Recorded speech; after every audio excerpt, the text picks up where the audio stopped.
আসসালামু আলাইকুম রহমতুল্লাহ। কেমন আছেন সকলেই? আশা করি সকলেই ভালো আছেন। ৬টি ব্যাংকের লোগো দেখতে পাচ্ছেন আপনার মোবাইল অথবা কম্পিউটার স্ক্রিনে।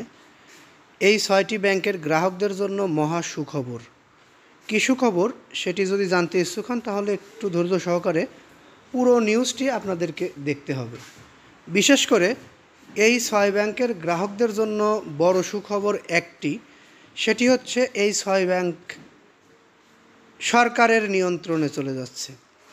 একীভূত করে সরকারের নিয়ন্ত্রণে যাওয়ার সময় এই ৬ ব্যাংক গ্রাহকদের যে সকল সুযোগ সুবিধা দিবে, এটি জানলে আপনি একটু হলেও খুশি হবেন যদি আপনি এই ৬ ব্যাংকের গ্রাহক হয়ে থাকেন।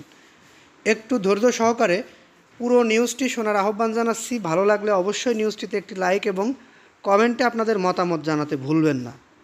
আমরা আগে আপনাদেরকে নিউজটি জানাই, তারপরে আরও কিছু গুরুত্বপূর্ণ তথ্য এই নিউজের শেষাংশে দিয়ে যাব। একীভূত হয়ে সরকারের নিয়ন্ত্রণে আসছে দেশের ৬টি দুর্বল ব্যাংক। বাংলাদেশ ব্যাংকের governor doctor Ahsan H Mansur একথা জানান। ব্যাংকগুলো হলো সোশ্যাল ইসলামী ব্যাংক লিমিটেড, ফার্স্ট সিকিউরিটি ইসলামী ব্যাংক, গ্লোবাল ইসলামী bank, union bank PLC, Exim bank, national bank limited. এর মধ্যে এসব আর্থিক প্রতিষ্ঠানগুলোর সম্পদ পর্যালোচনা করেছেন নিয়ন্ত্রক সংস্থা। ফলে জুলাইয়ের মধ্যেই এসব ব্যাংক সরকারের নিয়ন্ত্রণে আনার প্রক্রিয়া শেষ হচ্ছে।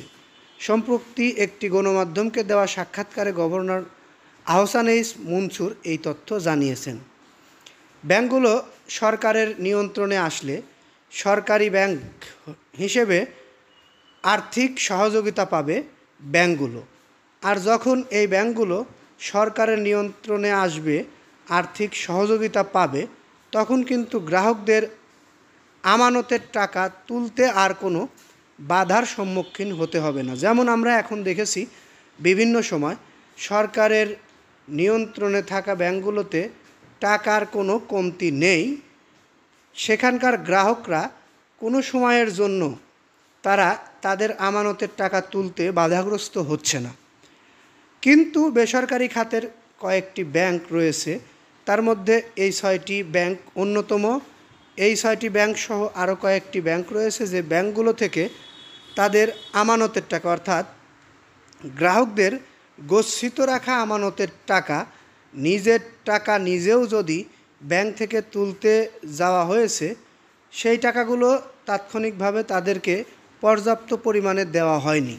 বিশেষ করে গ্রাহকরা তাদের আমানতের টাকা প্রয়োজন ক্ষেত্রে যদি বড় অঙ্কের কোনো টাকা তুলতে গিয়েছে, সেখানে তাদের বড় অঙ্কের টাকা না দিয়ে তাদের টাকার অঙ্ক কমিয়ে ১০-২০ হাজারে নামিয়ে নিয়ে এসে উঠানো হয়েছে বা উঠাতে হয়েছে।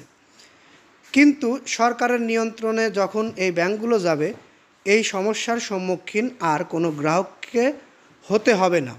যাই হোক, এতক্ষণ পর্যন্ত যারা ধৈর্য সহকারে নিউজটি দেখলেন তাদের আন্তরিক ধন্যবাদ জানাচ্ছি। পরবর্তীতে আমরা আরও কিছু গুরুত্বপূর্ণ তথ্য আপনাদেরকে জানাবো অন্য ব্যাংক সহ বিভিন্ন ব্যাংক নিয়ে।